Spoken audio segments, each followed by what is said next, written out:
For 5,000 years, Valyria stood unrivaled, its dragonlords masters of fire and blood.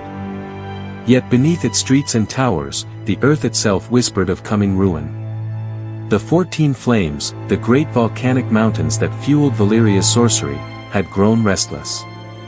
The ground trembled, lava ran hotter, and ash sometimes darkened the sky. Priests warned of ill omens, and some few whispered of gods angered by hubris. But the Valyrians, proud and unyielding, dismissed such fears. They believed themselves eternal, their power unassailable, their city unshakable. Yet history teaches that even the greatest flames burn brightest before they die. And in the shadow of the mountains, death gathered silently, waiting for the moment to strike.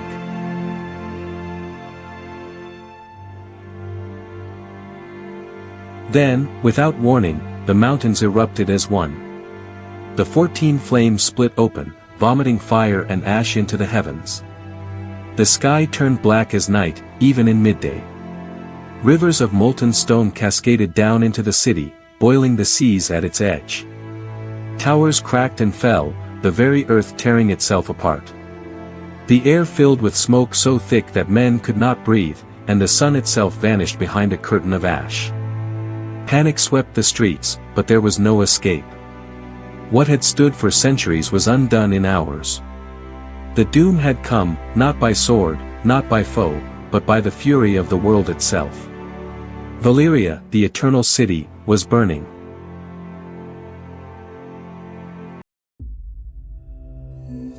Above the chaos, dragons screamed in terror. Great beasts that had once ruled the skies thrashed against smoke and flame. Some broke their bonds, soaring blindly into ash-choked skies, only to fall lifeless to the earth. Others perished with their riders, consumed by the very fire they had mastered. It was said their cries could be heard for leagues, a chorus of anguish as ancient as the world.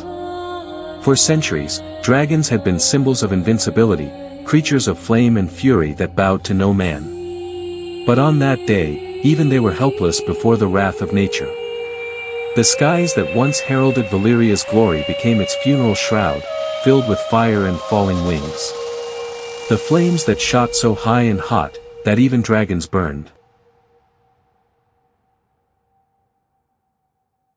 Through the heart of the city, rivers of fire poured like floodwaters.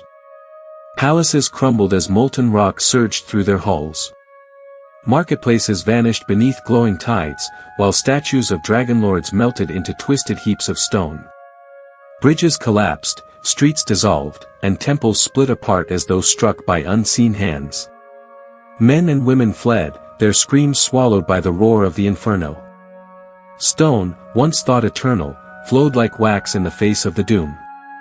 The empire of fire was being devoured by the very flames that had given it life. What Valyria had built with sorcery and might was undone in a single, merciless day.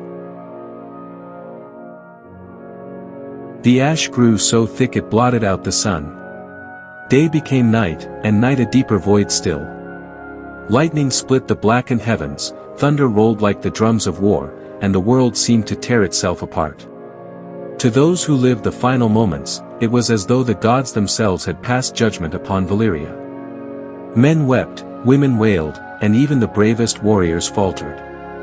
For what courage can stand against the end of the world? The proudest city in history was swallowed by shadow, its glory extinguished, its people lost in darkness eternal.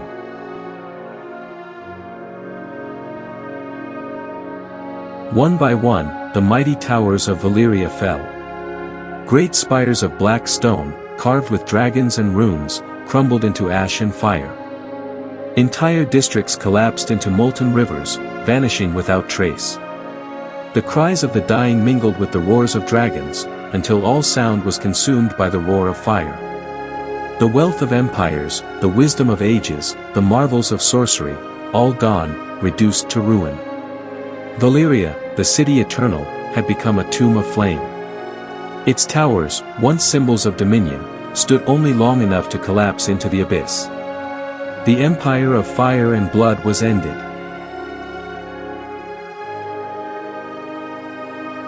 A handful of dragonlords mounted their beasts, fleeing into skies thick with ash. Some reached the sea, sails scorched and tattered, but most were consumed before they could escape. Only one family had left before the doom, the Targaryens, guided by the vision of Rhaenys the Dreamer. From Dragonstone, they watched as kin and rivals alike perished. The world of their ancestors had died, leaving them the last dragon riders alive.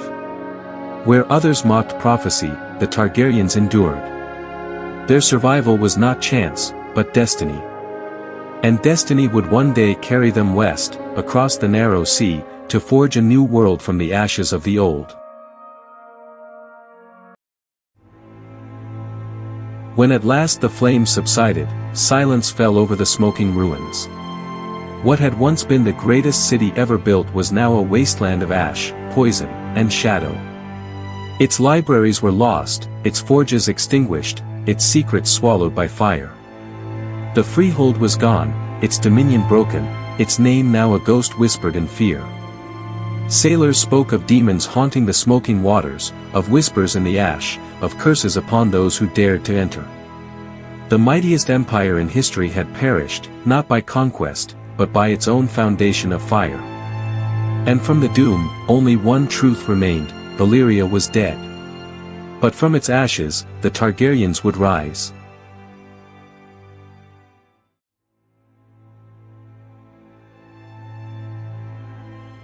West of the narrow sea stretched a land divided, 7 crowns ruling 7 realms.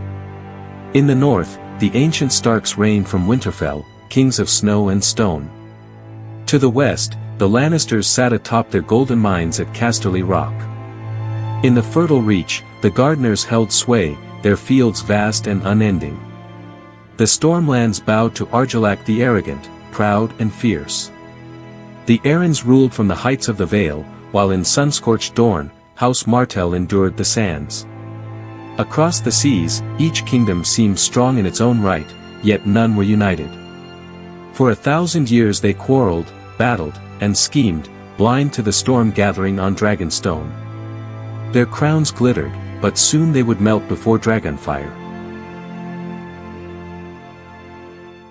On a volcanic island wreathed in smoke and sea, Dragonstone rose, black stone towers carved like the claws and wings of beasts, a fortress wrought by both craft and sorcery.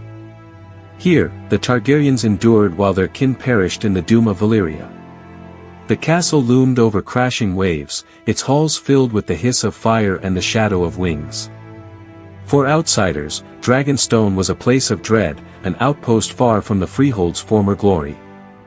Yet for the Targaryens, it was sanctuary, a foundation upon which their destiny would be built. The island, born of fire, would birth an empire. In the shadow of those jagged towers, a family prepared to rise. Lord Aegon Targaryen ruled from Dragonstone, stern and silent, his silver hair gleaming in firelight. Beside him stood his sisters, Visenya, fierce and unyielding, with her dragon Vhagar, and Rhaenys, spirited and bold, bonded to Meraxes. Aegon himself rode Balerion, the Black Dread, the greatest dragon the world had ever known, his wings vast enough to swallow armies in shadow. Together, the 3 Targaryens were not merely family, they were the last dragonlords alive. From their volcanic stronghold, they watched the western kingdoms, not with idle curiosity, but with intent. Though few yet knew it, the fate of Westeros would one day rest in their hands.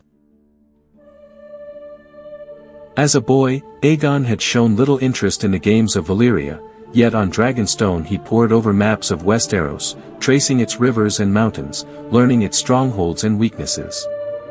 Where others saw 7 kingdoms, Aegon saw one realm, united beneath a single crown. Cold of manner, unreadable of thought, he revealed little, even to those closest to him. But his vision burned within, a fire as fierce as any dragon flame. He dreamed not of conquest for glory's sake, but of dominion, of a realm forged in fire and bound in blood. While the lords of Westeros schemed against one another, Aegon studied them all, preparing for the day when dragons would cross the sea.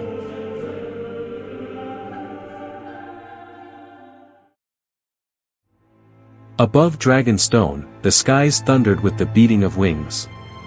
Balerion, vast and terrible, cast shadows that blotted out the sun. Beside him flew Vhagar and Meraxes, smaller but still mighty, their fire fierce and their wings swift. Day after day, the Targaryens trained their beasts, strengthening the bond between rider and dragon. Villagers along the coast watched in awe and terror as fire roared across the heavens. No wall, no fortress, no host of men could withstand such power. Harrenhal's towering walls, the pride of House Hoare, would one day prove this truth. But for now, Dragonstone was the crucible, the place where dragons were tempered into weapons of conquest. Across the sea, the kings of Westeros paid little heed to the dragon lords of Dragonstone. Argilac the arrogant, Storm King of the Stormlands, sharpened his blade and boasted of his valor. In the Reach, the gardeners grew fat on plenty, proud of their fertile fields. The Lannisters trusted in their gold, the Martells in their desert sands, the Arryns in their mountain strongholds. In the north, the Starks ruled ancient and aloof, watchful of their frozen dominion. Each king believed his crown unassailable, his rule secure. None foresaw that 3 dragons would one day render crowns worthless, and kingdoms mere provinces beneath a single throne.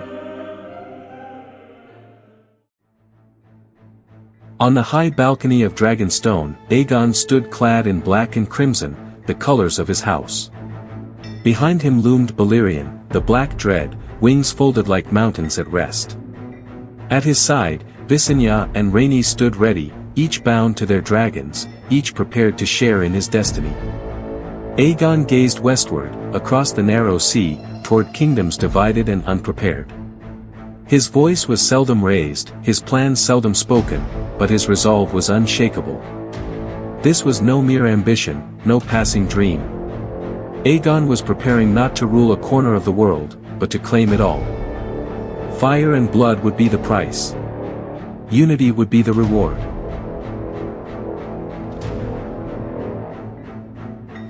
At last, the dragons rose.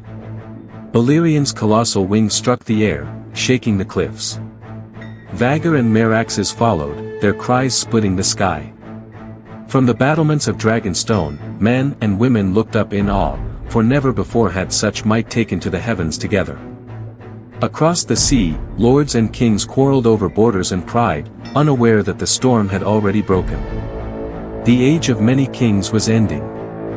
From the east, 3 dragons flew, and with them came the dawn of a new world. The conquest had begun, though few yet knew it. The future of Westeros was already written, and it was written in fire.